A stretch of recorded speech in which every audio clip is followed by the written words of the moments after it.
Fourth question में हमें दे रखा है a container open from the top, एक बर्तन है जो ऊपर से खुला हुआ है और एक मेटल की शीट का बना हुआ है। उसकी शेप कैसी है? फ्रस्टम जैसी है। इसकी हाइट हमें दे रखी है 16 सेंटीमीटर, ठीक है। और इसके नीचे वाले पोर्शन के लिए रेडियस हमें दे रखी है 8 सेंटीमीटर और ऊपर वाले के लिए कितनी दे रखी है? 20 सेंटीमीटर। तो यहाँ पे हमें कैलकुलेट करने के लिए बोला है पहली चीज कॉस्ट ऑफ मिल्क, इसमें कितना दूध भरा जाएगा और वो कितने रुपए का होगा अगर दूध 20 रुपये लीटर है। दूसरी चीज जो ये बर्तन बना है इसमें जो शीट लगी है उस शीट का खर्चा कितना होगा अगर वो 8 रुपये पर मीटर पर 100 सेंटीमीटर स्क्वायर के रेट से हमें मिलती है। तो इसने तो सीधा सीधा कॉस्ट के लिए बोला, लेकिन कॉस्ट से पहले मेरे को इसका वॉल्यूम निकालना पड़ेगा और दूसरी चीज़ क्या निकालनी पड़ेगी? दूसरी चीज़ निकालना पड़ेगा इसमें मेटल कितना यूज़ हुआ है। सबसे पहले जो इसमें हमें गिवन है हम उसको लिखेंगे। तो हमें गिवन है R1 या फिर लिख दे रहा हूँ मैं रेडियस ऑफ अपर पोर्शन, ठीक है, कितनी दे रखी है? 20 सेंटीमीटर। उसके अलावा रेडियस ऑफ लोअर पोर्शन, ठीक है, वो कितनी है यहाँ पे? 8 सेंटीमीटर। तो ये हो गया R1 और ये हो गया R2। हाइट हमें क्वेश्चन में दे रखी है 16 सेंटीमीटर। और जब मैं इसका निकालूंगा यहाँ पे तो कर्व्ड सरफेस एरिया निकालने के लिए मेरे को स्लैंट हाइट की ज़रूरत पड़ेगी, तो मैं यहाँ से L भी निकाल ले रहा हूँ। तो स्लैंट हाइट का मेरे लिए फ्रस्टम का फॉर्मूला होता है R1 माइनस R2 स्क्वायर और plus H square. Values put करेंगे तो यानी 20 माइनस 8 स्क्वायर और प्लस 16 स्क्वायर, यानी कि 20 माइनस 8 यानी कि 12 स्क्वायर और प्लस ही हो गया हमारा 16 स्क्वायर।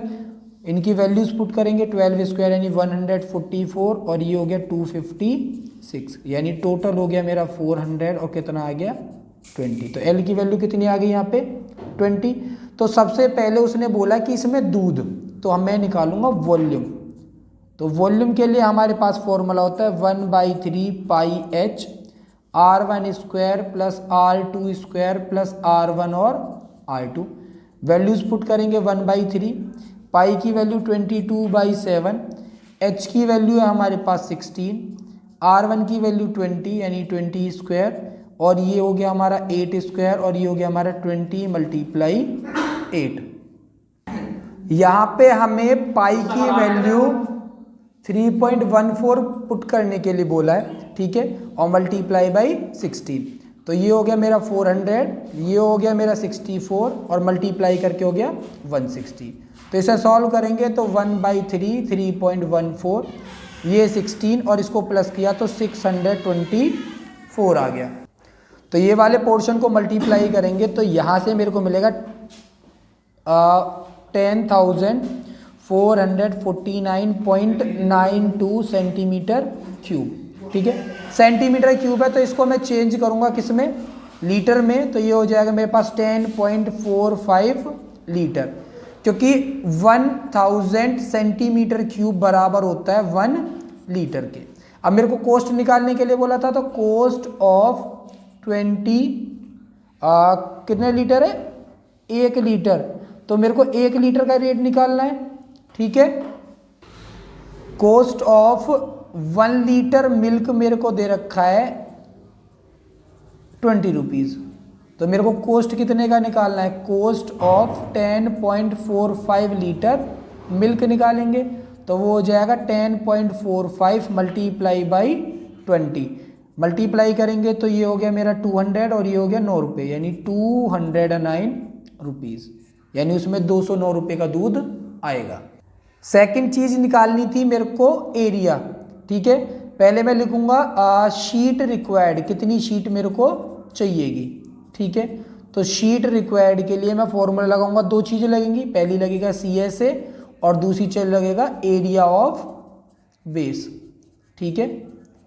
तो CSA के लिए मेरे पास फॉर्मूला होता है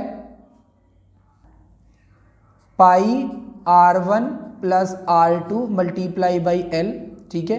और सेम यहाँ पे पाई R2 का स्क्वायर, ठीक है। वैल्यूज पुट करेंगे तो पाई की वैल्यू कितनी है मेरी 3.14 क्वेश्चन में पुट करने के लिए बोला हुआ है। R1 की वैल्यू है यहाँ पे हमारी R1 की वैल्यू है 20 सेंटीमीटर, R2 की वैल्यू है 8 और L कैलकुलेट किया तो L आया था हमारा 20। तो L भी कितना है 20। पाई की वैल्यू 3.14 और R2 का स्क्वायर यानी 8 का स्क्वायर। सॉल्व करेंगे इसको 3.14, ये हो गया मेरा 28 और ये हो गया मेरा 20। यहाँ पे भी 3.14 और ये हो गया हमारे पे 64। ठीक, 3.14 आ गया कॉमन, यहाँ पे बचा हमारा 20 मल्टीप्लाई 20 और प्लस 64। मल्टीप्लाई करेंगे तो मल्टीप्लाई करने के बाद यहाँ पे मेरे को मिलेगा 560 ये वाला और 64 ये वाला, यानी कि 3.14 और मल्टीप्लाई 624। तो क्वेश्चन में हमें दे रखा था कि 100 सेंटीमीटर स्क्वायर जो हमारी शीट है उसकी कॉस्ट कितनी है हमारे पास 8 रुपये। ठीक है, तो मेरे को कितने की निकालनी है 624 मल्टीप्लाई 3.14 सेंटीमीटर स्क्वायर शीट की कॉस्ट हमारी कितनी होगी ये मेरे को निकालना है। तो ये हो जाएगा मेरा 624, ठीक है, मल्टीप्लाई 3.14 डिवाइड बाई 8 और यहाँ पे सॉरी मल्टीप्लाई बाई 8/100। ठीक है, क्योंकि ये सेंटीमीटर स्क्वायर है तो 100 सेंटीमीटर स्क्वायर के 8 रुपये, तो इससे इसको डिवाइड करेंगे तभी निकलेगा। तो इसको जब हम कैलकुलेट करेंगे तो कैलकुलेट करने के बाद आएगा हमारा यहाँ पे 156.75, यानी इस बर्तन को बनाने के लिए जो हम शीट का यूज़ करेंगे उसका कॉस्ट कितना होगा 156.75, जब 100 सेंटीमीटर स्क्वायर का कॉस्ट कितना दे रखा हमें 8 रुपये। तो दो चीज़ें हमें कैलकुलेट करने के लिए बोला था। पहली चीज़ कॉस्ट ऑफ मिल्क, ठीक है, तो कॉस्ट ऑफ मिल्क कितना आया था हमारा 209 रुपीज़, और दूसरी चीज़ हमें क्या बोली थी कॉस्ट ऑफ मटेरियल रिक्वायर्ड। ठीक है, जो मटेरियल लग रहा है उसके लिए कितने रुपए हैं 156.75।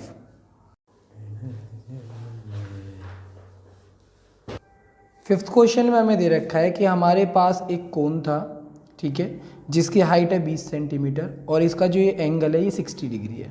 ठीक है, अब हमसे बोला कि इसके आधे में से इसको दो पार्ट्स में काट दिया गया और काटने के बाद जो ये नीचे वाला पोर्शन यानी हमारा जो फ्रस्टम यानी छिन्नक है, ठीक है, इसको पिघलाया गया, ठीक, और पिघला के एक तार बनाया गया। ठीक है, और जो तार है उसका डायमीटर दे रखा है हमें 1/16 सेंटीमीटर। तो क्वेश्चन में हमसे पूछा गया है कि जो तार बनेगा वायर बनेगा उसकी लंबाई यानी कि लेंथ कितनी होगी। तो सबसे पहले हम कैलकुलेट करेंगे ये वाली रेडियस और ये वाली रेडियस। ठीक है, तो यहाँ पे थोड़ी सी ट्रिग्नोमेट्री आएगी, तो हम लिखेंगे इन ट्रायंगल AEG। ठीक है, AEG ट्रायंगल में जाते हैं। ठीक है, तो 10 सेंटीमीटर यानी कि ये वाला पार्ट मेरे को दे रखा है, ये टोटल 60 डिग्री था, तो ये वाला पोर्शन कितना रह जाएगा 30 डिग्री हो जाएगा। ये वाला पार्ट मेरे को दे रखा है, ये वाला पार्ट मेरे को कैलकुलेट करना है। ठीक है, तो 30 डिग्री के लिए वाला पार्ट मेरा बेस हो जाएगा और ये वाला पार्ट मेरा परपेंडिकुलर हो जाएगा, यानी परपेंडिकुलर और बेस मेरे को है तो मैं क्या लगाऊंगा 10 लगाऊंगा। तो 10 30 degree is equals to perpendicular यानी कि EG और अपॉन में बेस यानी कि AG। ठीक है, वैल्यूज पुट करेंगे। 10 30 की वैल्यू कितनी होती है हमारे पास 1/√3 होती है। EG की वैल्यू हमारे पास है नहीं, ठीक है, और AG की वैल्यू कितनी है हमारे पास 10 है। ठीक है, अब इसको हम करेंगे कैलकुलेट। ठीक है, तो EG की वैल्यू हो जाएगी हमारी 10 उधर चला जाएगा 10/√3। डिनोमिनेटर में हम रूट छोड़ते नहीं है तो √3 से मल्टीप्लाई कर दिया, तो ये हो गया हमारा 10√3/3। ऐसे ही हम आगे कैलकुलेट करेंगे सिमिलरली। ठीक, ये वाली भी तो कैलकुलेट करनी है, तो वापस से इन ट्रायंगल ABD में, ठीक है, 10 30 वापस से इस बारी वैल्यूज चेंज हो जाएंगी, ये क्या हो जाएगा बी डी अपॉन में A D, B D upon में ए डी। ठीक है, tan 30 की वैल्यू 1/√3, बी डी की वैल्यू हमें पता नहीं है, ए डी की वैल्यू कितनी है हमारी 20, तो यहाँ से बी डी कितना हो जाएगा हमारा 20/√3, और सिमिलरली इसको कैलकुलेट करेंगे तो हो जाएगा 20√3/3। तो ये क्या हो गया मेरा, ये नीचे वाले पोर्शन का रेडियस यानी कि R2 और ये ऊपर वाले पोर्शन का रेडियस यानी कि R1। ठीक है, अब मेरे पास ये भी R1 भी है और R2 भी है। हाइट मेरे को दे ही रखी है 10 सेंटीमीटर, तो अब मैं क्या करूँगा फ्रस्टम का यहाँ से निकालूंगा वॉल्यूम। ठीक है, तो हम लिखेंगे वॉल्यूम ऑफ फ्रस्टम। ठीक है, तो फ्रस्टम के वॉल्यूम का हमारे पास फॉर्मूला होता है 1/3 पाई H R1 square plus R2 square plus R1 R2। Values put करेंगे 1/3 पाई, H की वैल्यू हमारे पास 10। ठीक है, R1 स्क्वायर यानी कि 10√3/3 का स्क्वायर, ठीक, प्लस 20√3/3 का स्क्वायर प्लस 10√3/3 और मल्टीप्लाई 20√3/3। ठीक है, कैलकुलेट करेंगे 1/3 पाई 10 स्क्वायर करेंगे तो 100 मल्टीप्लाई 3/9। ठीक, प्लस 400 मल्टीप्लाई 3/9 प्लस 10 को 20 से मल्टीप्लाई किया तो 200 मल्टीप्लाई 3/9। ठीक है, 3 से 9 सारा कैंसिल हो जाएगा, तो ये बचेगा लास्ट में हमारा 1/3 पाई 10, ये हो जाएगा 100/3, ये हो जाएगा 400/3 और ये हो जाएगा 200/3। सबको प्लस कर देंगे तो ये हो जाएगा 1/3 पाई मल्टीप्लाई बाई 10 और ये हो गया 1 4 5 और 2 7 700/3। ठीक है, अब पाई की वैल्यू पुट कर देंगे और ये हो जाएगा हमारा 10 7 7000। ठीक है, अपॉन में 3 3 = 9 मल्टीप्लाई 22/7। ठीक है, जब हम 7 से इसको डिवाइड करेंगे तो 1000 बार ही चला जाएगा, तो आ जाएगा 22,000 अपॉन में 9 सेंटीमीटर क्यूब। ये किसका वॉल्यूम आ गया फ्रस्टम का। अब जो वायर है वो वायर किसकी शेप में हमारा सिलेंडर की शेप में होगा, तो यहाँ पे हमें डायामीटर दे रखा है, डाया ऑफ वायर दे रखा है हमें 1/16। ठीक है, तो रेडियस कितना हो जाएगा हमारा, रेडियस हो जाएगा हमारा 1/16 मल्टीप्लाई 1/2 आधा करते हैं तो यानी 1/32 सेंटीमीटर। ठीक, अब निकालेंगे हम वॉल्यूम ऑफ वायर जो होगा, ठीक है, वो बराबर होगा हमारा वॉल्यूम ऑफ फ्रस्टम के। ठीक है, पुट करेंगे वैल्यूज। वॉल्यूम ऑफ फ्रस्टम कितना है हमारे पास 22,000 अपॉन में 9। ठीक है, वायर का यानी उसका सिलेंडर का वॉल्यूम लगेगा यानी कि पाई यानी कि 22/7 आर स्क्वायर यानी कि 1/32 स्क्वायर और हाइट कितनी होगी उसकी यानी लेंथ कितनी होगी, इसको ले लेते हैं एल। ठीक है, साइड में लिख दे रहा हूँ मैं, length of wire is equals to L है अपने पास। ठीक है, मेरे को एल की वैल्यू कैलकुलेट करनी तो बाकी सारी चीज़ किधर जाएंगी, दूसरी साइड जाएंगी, तो 22,000 अपॉन में 9 मल्टीप्लाई 7 चला गया ऊपर 22 आ गया नीचे। ठीक, पहली चीज़। उसके अलावा 32 दोनों नीचे हैं तो 32 दोनों जाएंगे ऊपर। इससे इसको डिवाइड किया तो 1000 बार ही चला गया। ठीक है, और 32 को हम डिवाइड कर नहीं सकते हैं तो ये आ गया हमारा 7 32 और ये 1000 अपॉन में 9। तो लेंथ कितना हो जाएगा यहाँ से हमारा, यहाँ पे जब हम कैलकुलेट करेंगे इसको तो लेंथ आ जाएगा हमारा 4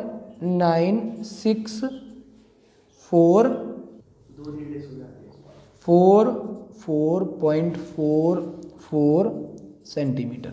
इसको मीटर में चेंज करेंगे तो यानी 100 से डिवाइड करना पड़ेगा, तो ये हो जाएगा 7964.44 मीटर। ये हमारे तार की लंबाई होगी। चाहे तो सेंटीमीटर में छोड़ सकते हैं, चाहे तो मीटर में चेंज कर सकते हैं। ठीक है, तो इस टाइप से ये हमारी एक्सरसाइज और चैप्टर दोनों कंप्लीट हो गए हैं।